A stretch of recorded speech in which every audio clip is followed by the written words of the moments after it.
Everyone knows the famous 2000s flops. Battlefield Earth, Pluto Nash, that one Final Fantasy movie. But today I'm talking about some of the lesser-known movies, the bombs that bankrupted studios, buried directors, and torched millions before disappearing. A spy thriller from a studio caught faking its own budgets. A Ridley Scott blockbuster humiliated by a talking dog. A sports drama that burned two studios at once. These are the box office disasters you forgot existed. And the stories behind them are even more ridiculous than you think. This isn't just some random box office bomb. Ballistic is one of the worst reviewed movies ever made. It has 0 positive reviews on Rotten Tomatoes. Even Battlefield Earth got a pity thumbs up or two. The movie stars Antonio Banderas and Lucy Liu as rival agents who team up to stop some evil technoplot, but the real chaos was behind the scenes. This whole thing came from Franchise Pictures, the same geniuses who gave us Battlefield Earth and 3,000 Miles to Graceland. They were later sued for faking budgets. The studio head, Eli Samaha, had this scheme, claimed the movie cost way more than it actually did, so his financing partners would eat the costs while he skimmed off the top. Franchise claimed Ballistic cost $70 million. Industry insiders say it was probably half that, maybe less. Either way, the movie flopped so hard Franchise was sued into oblivion and folded by 2004. And it gets worse.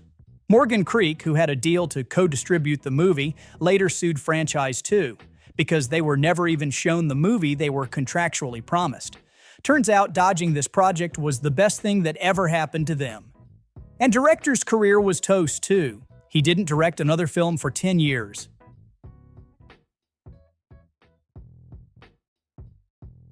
George Clooney directed Leatherheads as a throwback screwball comedy about the early days of professional football. Sounds charming, right? Well, the studio would come to regret it. Clooney stars as the team captain, trying to save the league by recruiting a golden boy played by John Krasinski. But both of them fall for the same reporter, played by Renee Zellweger. And that's where the comedy kicks in. It's trying to be old school His Girl Friday, but it lands somewhere between confused and painfully outdated.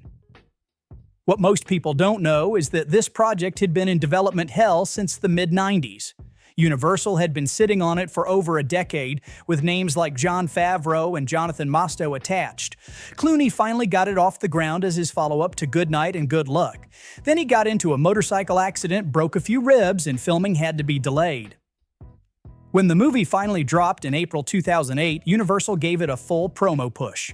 Clooney hit every talk show. It was supposed to be a surefire adult comedy hit. Instead, it opened third, behind 21 and Nim's Island. The film got a C+ cinema score and lost half its audience by week 2. Overseas, it was dead on arrival. Universal took a bath on the whole thing, Clooney included. He later said, "It bombed and it stings a little bit. It's not like we just showed up. I was working on this for a couple years and put a lot of work into it, and you get knocked back a little bit."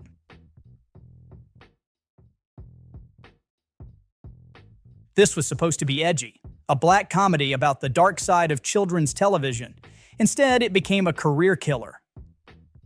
To Smoochy stars Robin Williams as Rainbow Randolph, a corrupt kids show host who gets fired for taking bribes.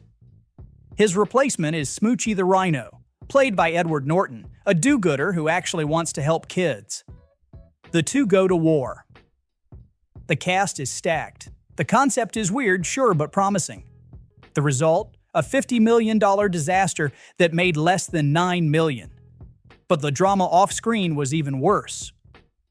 Film 4, the UK-based studio that helped finance it, had been bleeding money for years. And this was the final nail. Execs inside Channel 4, Film 4's parent company, started jokingly calling the movie Death to Film 4 while it was still shooting. It wasn't a joke for long. They shut the whole thing down shortly after. Warner Brothers tried to salvage it by releasing during Easter weekend against Panic Room and The Rookie. It flopped hard and was yanked from theaters in weeks. Then Warner's dumped it straight to video overseas. Danny DeVito directed it. He followed this up with Duplex, another flop. And that was it. No more major directing gigs. As DeVito put it, it was a great experience, all the way up until Warner Brothers released it. This was Jim Carrey's big follow-up to The Grinch, a 50-set drama where he plays a blacklisted screenwriter who gets amnesia and winds up in a small town that thinks he's a war hero. The Majestic was directed by Frank Darabont, the same guy behind The Shawshank Redemption and The Green Mile. The studio thought this was going to be a Christmas Awards contender. Warner Brothers put it out at the end of 2001, right after Harry Potter and Ocean's 11. Problem is, nobody liked it. Warner Brothers held 500 sneak previews to drum up buzz. Didn't work. The reviews were brutal. Critics said it was bloated, corny, and basically Darabont doing a bad Capra impression. And the timing couldn't have been worse. It opened the same weekend as The Fellowship of the Ring, Ali and Kate and Leopold, so of course it got buried. The movie was co-produced by Castle Rock, which had already been on thin ice. After The Majestic flopped, Warner Brothers started gutting it. PR staff got fired, physical production shut down, and they still had Pluto Nash sitting on the shelf. You'd think a prestige sports drama with Will Smith and Matt Damon, directed by Robert Redford, would be a slam dunk. Instead, the legend of Bagger Vance turned into an expensive misfire that dragged down multiple careers and burned 2 studios at once. This was supposed to be Redford's next big passion project. At first, he was meant to star and direct, but when the financing company Eureka agreed to cough up $23 million, they did it only on the condition that Redford be in front of the camera too. That didn't happen. Damon and Smith were cast instead, and the second Eureka caught wind of that change, they bailed. Now Redford was directing a very different film than the one the financiers signed up for. DreamWorks and Fox had to scramble to plug the hole, which bumped the budget to $80 million. And then came the real trouble. The film tried to avoid controversy by not addressing racism in 1930s Georgia, but that avoidance became the controversy. Will Smith's character was immediately slammed as yet another magical black man stereotype. Critics panned it, and financially, it just cratered. Damon's All the Pretty Horses flopped right after. Smith, still recovering from Wild Wild West, had to take the hit. The award season push fizzled into nothing. Redford never directed another major studio movie on this scale again.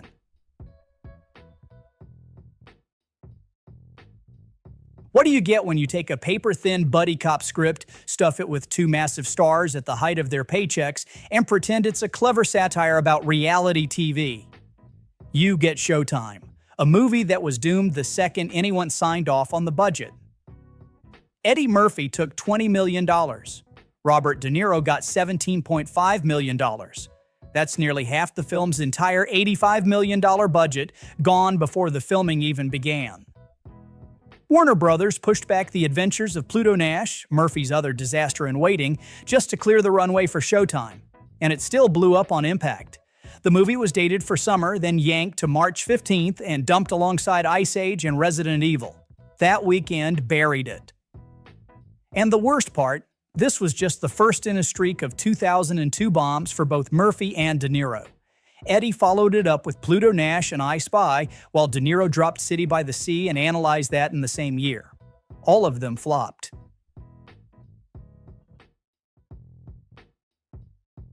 Here's the thing about remaking a classic Cary Grant movie. If you're gonna do it, maybe don't cast someone who's the complete opposite of Cary Grant. That's exactly what happened with The Truth About Charlie, a baffling remake of Charade with Mark Wahlberg in the lead. Originally, director Jonathan Demme tried to get Will Smith, but Smith was busy shooting Ali. Instead of shelving the project, Demme bailed on Intolerable Cruelty, which he was also lined up to direct, and went all in on this mess. Universal bankrolled it for $60 million, but the movie was dead on arrival. It made $7 million. Total. And Demme followed this with another remake, The Manchurian Candidate, but his career never fully recovered from this one. And speaking of remakes nobody needed, here's how not to remake a horror classic. Shoot a grounded, cerebral sci-fi movie, then fire the director, bring in the Wachowskis, tack on action scenes, and hope the public doesn't notice. Welcome to The Invasion, the 4th version of Invasion of the Body Snatchers, and by far the most cursed. Originally directed by Downfall's Oliver Hirschbiegel, this was meant to be a psychological thriller. But when Warner Brothers saw the finished cut, they freaked. Hirschbiegel was sidelined. The Wachowskis were brought in to rewrite the script, and V for Vendetta's director came in to helm 17 days of reshoots. What was originally tense and eerie got replaced with car crashes and shootouts. They Frankensteined the movie together, hoping for the best. It didn't work. The release kept getting delayed, all the way to August 2007, right into the path of Superbad. Critics panned it. Even Nicole Kidman's $16 million paycheck couldn't save it. In the end, it was a $65 million movie that made just $40 million. Warner Brothers lost tens of millions after marketing. This one's a shame because it's not a bad movie. It's just one that never found its audience. We Are Marshall tells the true story of the 1970 plane crash that killed nearly the entire Marshall University football team and how the school rebuilt from the tragedy. It stars Matthew McConaughey, Matthew Fox, Ian McShane, and Anthony Mackie, a strong cast and a genuinely moving script. Warner Brothers and Legendary Pictures financed it for $65 million and aimed for a late 2006 awards push. But here's the problem. American football doesn't sell outside the U.S., and within the U.S., 3 other football movies had already flooded the market that year. Then the release date got pushed to Christmas, where it went up against Night at the Museum, Rocky Balboa, and The Good Shepherd. It never had a shot. It opened at number 7 and was pulled not long after. The Last Legion was supposed to be a huge sword and sandal epic. It was about the fall of Rome and the rise of a young emperor fleeing to Britannia. Colin Firth was cast as a hardened soldier, Ben Kingsley was there for gravitas, and there was even a magic sword involved. But behind the scenes, this movie was a financial powder keg. It all started at Cannes 2005. Producer Dino De Laurentiis was shopping The Last Legion along with Hannibal Rising and The Decameron. 3 big pre-sale packages. The Weinsteins had just broken up with Disney and were launching their new company. They scooped up all 3 films, got cash from Goldman Sachs, and told everyone this was the future of independent blockbuster filmmaking. But it wasn't. The Last Legion missed its 2006 release date. Then it got delayed again, and again. Eventually, the Weinsteins were contractually forced to dump it into 2,000 theaters in August 2007 with a laughably cheap marketing push and no critic screenings. It got absolutely crushed by Superbad.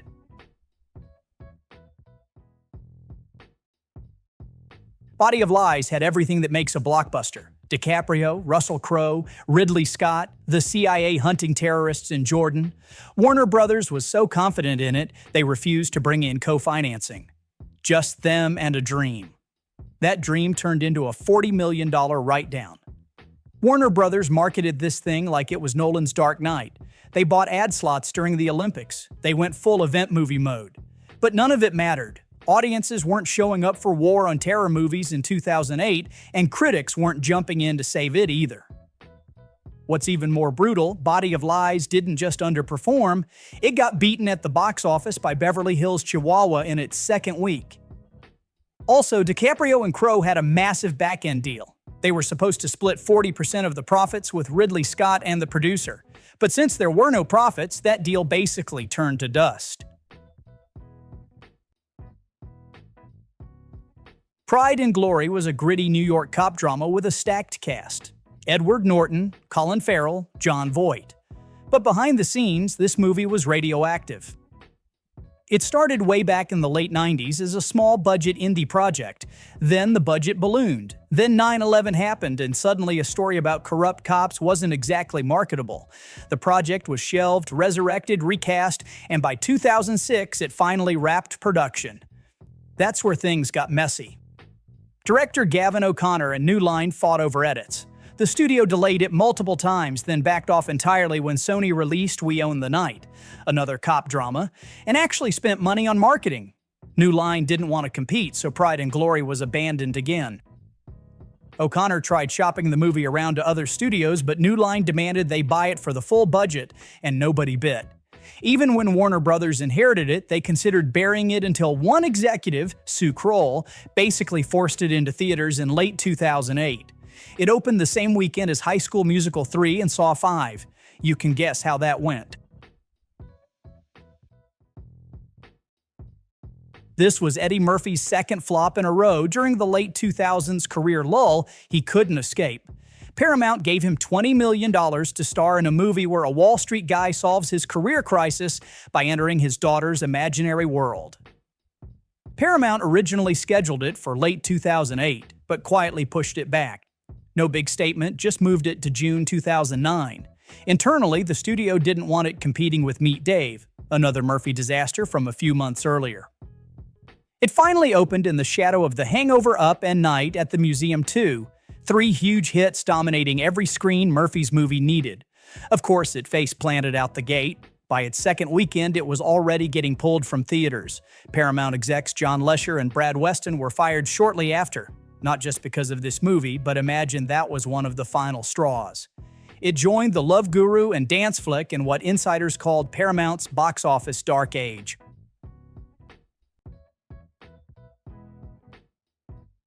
After Rian Johnson broke out with Brick, he got real money, $20 million, to make his next film, The Brothers Bloom.